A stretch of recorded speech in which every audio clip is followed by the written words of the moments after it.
₹1000 வரலையாம்மா? ஏன் வரல? எழுதி போட்ட வரலப்பா.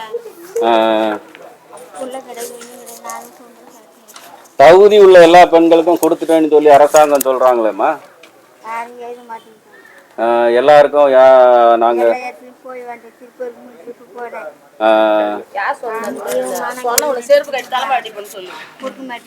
எல்லாம் இருங்க இருங்க வாங்க வாங்க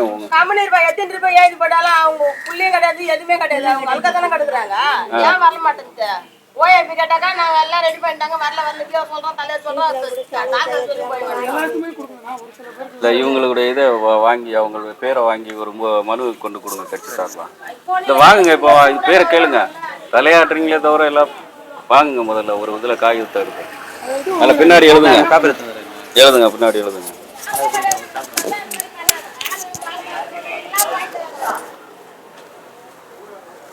மனு எழுதி கொடுக்குறோமா? நீ கையெழுத்து மட்டும் கொடுங்க.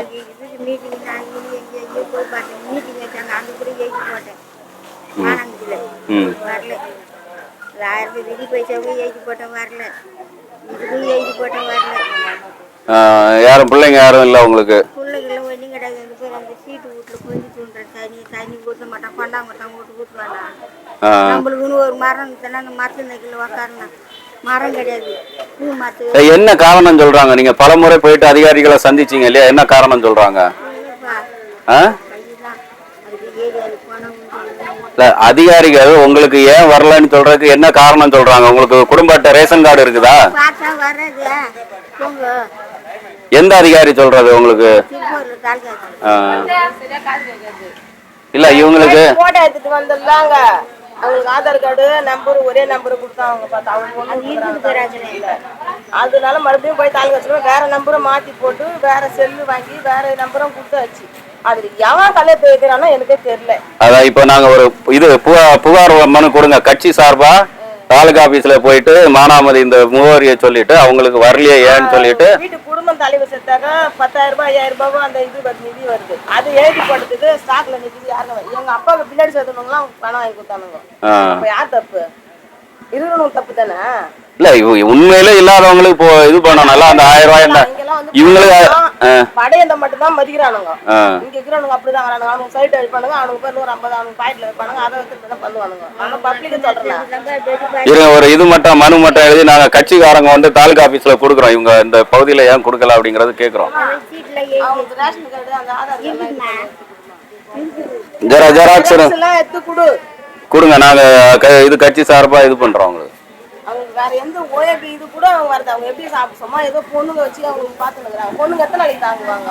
ஒரு ஏரி வேலைக்கு போனா உங்களுக்கு கிடையாது, அந்த நிலைமையில இருக்கிறாங்க. அவங்களுக்கு அது கூட இல்ல. நாங்க ஏற்கனவே தகுதியான பெண்களுக்கு கொடுத்துட்டு இது திரும்பவும் கொடுக்க போறோம்னு அரசாங்கம் எல்லா இதுலயும் அறிக்கை கொடுத்துருக்காங்களா? அப்ப நிறைய இந்த மாதிரி சிக்கல். யார் தப்பு? இருக்கிறவங்க எல்லாத்துக்கும் பண்றானுங்களா? அவங்களுக்கு என்ன சொல்லிட்டு இப்ப நீ பாத்துக்கிறேன், இப்ப நீ பாத்துக்கிறேன், சரி நான் பாத்துக்கிறேன் அவங்க அம்மான்னு சொல்ல முடியாது. அப்ப யாரும் அவங்க விட்டுற முடியுமா? ஆமா, அது முதல்ல இந்த நிலைமையில இருந்து நம்ம வெளியே வரணுங்க. அதாவது அரசாங்கத்தை நம்பி நிக்க இப்ப சொல்ல மாட்டேன். 5 வருஷத்துக்கு ஒரு வீட்டாண்ட எப்படி வருவாங்க? வார்டு நம்பர்ல இருந்து தலைவர்ல இருந்து எல்லாருமே வீட்டாண்ட வருவாங்க. அன்னைக்கு ஒவ்வொருத்தரும் கேட்க போற கேள்வி அன்னைக்கு தான் இருக்குது.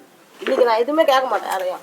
இப்போ வரைக்கும் போயிட்டு வந்துக்கிறோம். அவங்களுக்கு பின்னாடி எழுதி போடுறவங்களுக்கு எல்லாம் காசு வந்துச்சு. அப்ப எங்க அம்மாக்கு என்ன காரணம் வரல? எங்க அப்பா செத்தாரு, எங்க அம்மா செத்தாரு, அவங்களுக்கு 3 லட்சம் 4 லட்சம் கொடுத்தாங்க. அது எத்தனை நாளைக்கு பொண்ணுங்களுக்கு கொடுப்பாங்க, சீர்வாரம் எடுப்பாங்க, அது பண்ணுவாங்களா? அதுக்கான காமிச்சானுங்க. அதுதான் இது எடுத்துக்கு நான் எங்களும் இது கிடையாது.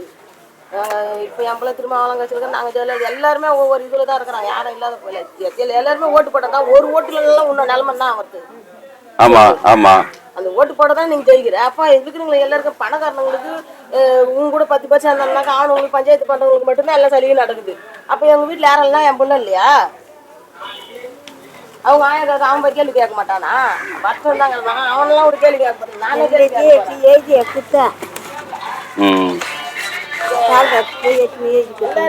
இதுக்கு ஜெராக்ஸ் இருக்குதா?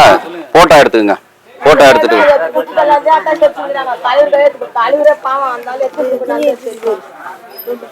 இந்த ரெண்டையும் இந்த ரெண்டையும் இது என்ன? நாங்க நாம் தமிழர்ல இருந்து வரோங்க. நாம் தமிழர் அண்ணன் சீமான் கட்சியில இருந்து வரோம். ஆமா ஆமா ஆமா. இப்போ நீங்க தமிழ்நாட்டுல இருக்கிற ஒரே நம்பிக்கை இதுதான். எந்த ஒரு இதுவுமே இல்ல அவங்களுக்கு. அதுதான் நான் கேட்கிற கேள்வி. எல்லாருமே ஏழைப்பட்டவங்க ஒரு முதியோர் இல்லாம எல்லாமே சலுகை செய்யறாங்க. ஆனா இதுல வந்து அப்படி கிடையாது.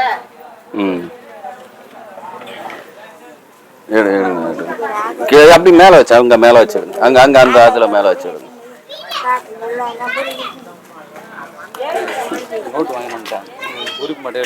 இந்த மக்கள் கட்டுப்படி ஆகுதா? இதெல்லாம் வாங்குறாங்களா? முன்னாடி வாங்குற இதுக்கும் அதுக்கும் இப்போ வித்தியாசம் இந்த கடையில வந்து கொஞ்சம் வியாபாரம் கம்மி தான். இப்போ சூப்பர் மார்க்கெட்டுக்கு போறாங்க. பெரிய பெரிய முதலாளிகளை திறந்து விட்டு சின்ன கடைகள்லாம் அடிக்கிறாங்க. போன்ல தட்டுனா நிறைய வீட்டுக்கே கொண்டு பொருள் கொடுக்குற மாதிரியான சூழல் வந்துடுச்சு. மக்கள் யாரும் பொருளை பார்த்து வியாபாரிகளை பார்த்து சில்லறை வியாபாரிகள் வந்து தமிழ்நாட்டில் வந்து நிறைய பேர் இருந்தாங்க. நிறைய பேர் கடையை மூடிட்டு போயிட்டாங்க. ஏன்னா மக்களுக்கு வந்து தேடி வந்து கடையை தேடி வந்து பொருள் வாங்குற காலம் மாறி போய் என்ன விலை கொடுத்தாலும் வீட்டுக்கு பொருள் வந்தா போதுங்கிற ஒரு சூழ்நிலை இருக்கிறாங்க.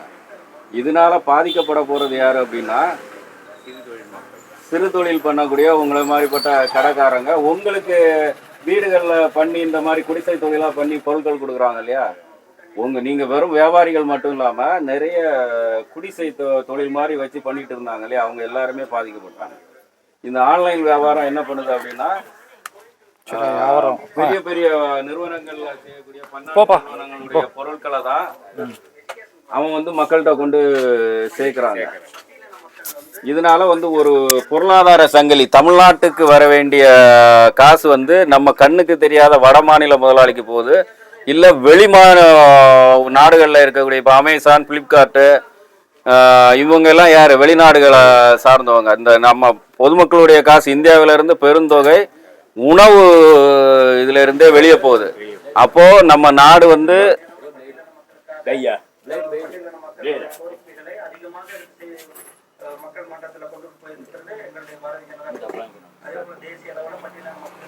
நம்ம நாட்டினுடைய பொருளாதாரம் இதாகுது. எல்லாரும் இந்த மாதிரி விவசாயி ஏற்கனவே விவசாயத்தை விட்டுட்டு வாட்ச்மேன் வேலைக்கு போயாச்சு. ஏன்னா இந்த சிறு வியாபாரிகளும் சுயமா நின்று பிழைக்கிறத விட்டுட்டு அந்த சூழல் உருவாயிடுச்சு. இதெல்லாம் மாற்றணும் அப்படின்னா நாம் தமிழர் என்ன சொல்லுது அப்படின்னா இந்த மாதிரி பெரும் நிறுவனங்களுக்கான வாய்ப்புகள் இங்கே மறுக்கப்படும். அரசு, நாம் தமிழர் அரசு சீமானந்தன் தலைமையில் ஆட்சி அமைஞ்சுன்னா இந்த மாதிரி பெரும் நிறுவனங்களுக்கான அனுமதி வந்து கொடுக்க மாட்டோம். சிறு சிறு குறு தொழில்களை வளர்க்குறது. இப்போ நெசவு தொழில் முற்றிலுமா அழிஞ்சு போச்சு, விவசாயம் முற்றிலுமா அழிஞ்சு போச்சு. கொஞ்சம் நெஞ்சம் உயிரோடு இருக்கிறது இந்த மாதிரி வணிகங்கள் தான், சிறு குறு வணிகங்கள் தான். இதுவும் அழிவை நோக்கி போயிட்டு இருக்குது. இதனால இதுல இருந்து உங்களுக்கு ஒரு இது வேணும், மாற்று வேணும் அப்படின்னா நாம் தமிழர் கட்சியினுடைய விவசாய சின்னத்துக்கு 26ல் வந்து ஒரு வாக்கு செலுத்துங்க. 70 ஆண்டு காலமா நீங்க மாத்தி மாத்தி போட்ட எந்த கட்சிகளும் அதுக்கு எதிராக இல்ல. இவர் அண்ணன் சீமான் அண்ணன் உங்களுக்கு தெரியுமா? அவருடைய பேச்சுக்கள் எல்லாம் நாட்டுக்கு நல்லது செய்யற மாதிரி இருக்குதா உங்களுக்கு? இன்னைக்கு இருக்கிறத பேசுவாரு. யாரும் அவளை எதிர்த்து கேள்வி கேட்கிற ஆளு நம்ம இதுல யாரும் இல்லை. எதிர்கட்சி கட்சின்னா இப்ப இவர் கேட்கிறாரு, கட்சி கேட்டாலும் அவருக்கு நன்மையா நடக்க முடியல. அதாவது ஒண்ணு உண்மையில மக்களை எடுத்து நம்ம இது பண்ணணும். நாங்க ஏன் கூட்டணி வைக்கலன்னா நாம் தமிழர் கட்சி வந்து 2 சீட்டு 3 சீட்டு வாங்கி எம்எல்ஏ சட்டமன்றத்துல போய் ஒன்றும் சாதிக்க போறதில்ல. அவங்க கொடுக்குற கமிஷன் காசுல கமிஷனை வாங்கிட்டு வேணா வளமா வாழலாமே தவிர நாங்க நினைக்கிற மாற்றங்களை உருவாக்க முடியாது. பிள்ளைகளுக்கு இலவச கல்வி, தரமான கல்வி கொடுக்க முடியாது, தரமான மருத்துவம் கொடுக்க முடியாது, ஊழலற்ற நிர்வாகத்தை கொடுக்க முடியாது, தமிழ்நாட்டின் நலனே பாதுகாக்க முடியாதுங்கிறனால நாம் தமிழர் கட்சி உங்களோட கூட்டணி. நீங்க நாம் தமிழர் கட்சி கூட்டணி இல்லைன்னு மட்டும் நினைச்சிடாங்க, நீங்களும் நாங்களும் தான் கூட்டணி. இந்த தடவை சட்டமன்றத்துக்கு நம்ம போறோம், இந்த சீர்கேடுகள் எல்லாம் இது பண்றோம். நீங்க எல்லாருக்கும் சொல்லுங்க, வரக்கூடிய மக்களுக்கும் கொஞ்சம் எடுத்து சொல்லி நாம் தமிழர் கட்சியினுடைய தேவையை உணர்த்துங்க. சரிங்க, நன்றி.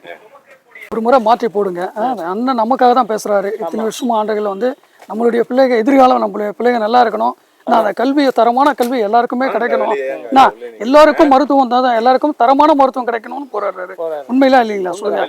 அது கிடைக்கலன்னு நம்ம என்ன பண்ணோம்னா அவருக்கு ஒரு முறை வாய்ப்பு கொடுக்கணும். இந்த திராவிட கட்சிகளுக்கு நம்ம மறுபடியும் போட்டு நம்மளுடைய பிள்ளைங்களுடைய எதிர்காலத்தை நம்ம கனவு வந்து இது பண்ணிடுறோம். நமக்கு என்னன்னா ஒரு 500 ரூபா 1000 ரூபா நம்மளுடைய இது அதிகபட்சம் அதுதான் சொல்றாங்க. அதுதான் நமக்கு கொடுக்குறாங்க. 500 ரூபாய் 200 ரூபாய் வச்சு நம்ம என்ன பண்ண முடியும்? இலவசம்னு ஒண்ணு கொடுக்குறீங்க. இந்த இலவசம் வந்து யாருடைய பணத்துல இருந்து கொடுக்குறீங்க? 60 வயசு கேட்டா தான் வண்டியில ஏறுறான். இல்ல ஆமா, இலவசம்ன்றது அதாவது பெரிய பெரிய அரசாங்கம் இங்க வருங்க ஐயா, பெரிய பெரிய அரசாங்கம் ஒரு நிறுவனம் நடத்துறாங்கன்னா லாபத்துல தான் வரத்துல தான் இலவசம் கொடுப்பாங்க. நீ நஷ்டத்துல நீ இலவசம் கொடுக்கறனா யாருடைய சொத்தை எடுத்து நீ கொடுக்குற? கேட்கலாமா இல்லையா? நமக்கு வரி பணம் ஒவ்வொரு மாசமும் 6 மாசத்துக்கு ஒரு கரண்ட் பில்லை ஏத்துற, கரண்ட் பில் 600 ரூபாயில இருந்து இன்னைக்கு 1800 வரையும் கரண்ட் பில் ஏத்துற. பற்றாக்குறை ஐயா, எல்லாத்துலயுமே பற்றாக்குறை. மின்சாரத்துறை எடுத்துக்க, போக்குவரத்து பல லட்சம் கோடி நஷ்டத்துல போகுதுன்னா நீ இலவசத்தை எதுக்காக கொடுக்குற? உன் அப்பா வீட்டு உங்க சொந்த சொட்டுல இருந்து கொடுக்குறியா இல்ல எதுல இருந்து நீ கொடுக்குறன்னு மக்கள் வந்து கேட்கணும். ஐயா இலவசம் கொடுக்குற எதனால கொடுக்குற? லாபம் இருக்கா? ஒரு நிறுவனத்துல லாபம் ஏற்பட்டு அதுல இருந்து நீ நான் எங்களுக்கு நிலம் கொடுத்தீங்கன்னா நாங்க ஏத்துக்கிறோம். நஷ்டத்துல போற நிறுவனம் தனியார் போக்குவரத்து கழகம் வந்து நஷ்டத்துல போகுது, ரிட்டையர் ஆனவங்களுக்கு பணம் கொடுக்க முடியல அப்படின்ற ஒரு சூழ்நிலை இருக்கும் போது இலவசம் எதுக்கு? நான் என்ன சொல்றேன், நீ எனக்கு தரமான வேலையை கொடு, என் கல்வியை நீங்க மருத்துவத்தை கல்வியை வந்து இலவசமா கொடு. இலவசம் என் பையனுக்கு நீங்க 1,40,000 ரூபாய் ஒரு தனியார் கல்லூரியில படிக்கிறதுக்கு செலவு, ஒரு மாசத்துக்கு செலவாது.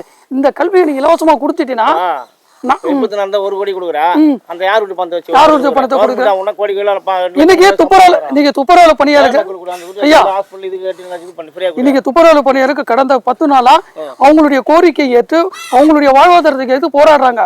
அவங்க என்ன கேட்கறேன், எனக்கு வந்து அரசாங்கம் வந்து எனக்கு பணியை கொடுங்கன்றாங்க, அரசாங்கம் எனக்கு உத்தியோகத்தை கொடுங்கன்றாங்க. அதை வந்து அவங்களுக்கு வந்து கொடுத்து அவங்களுடைய வாழ்வாதாரத்துக்கு ஒரு இது பண்ணலாம். அதையும் கிடையாது. டீச்சரு, நீங்க ஆசிரியர், செவிலியர்கள் எல்லோரும் போராடுறாங்க. எதுக்காகனா தன்னுடைய உரிமைக்காக போராடுறாங்க. கரைஞ்ச 10 வருஷம் 5 வருஷமா அவங்க தினம் கூலிக்கு வேலை செய்யறாங்க. அவங்க அவங்களுக்கு அரசு உத்தியோகம் கொடுக்கலாம். அதெல்லாம் வந்து மாற்றி அண்ணனுக்கு ஒரு முறை நீங்க மாற்றி இது பண்ணீங்கன்னா கண்டிப்பா உறுதியா அண்ணன் கண்டிப்பா வருவாரு. நன்றிண்ணா.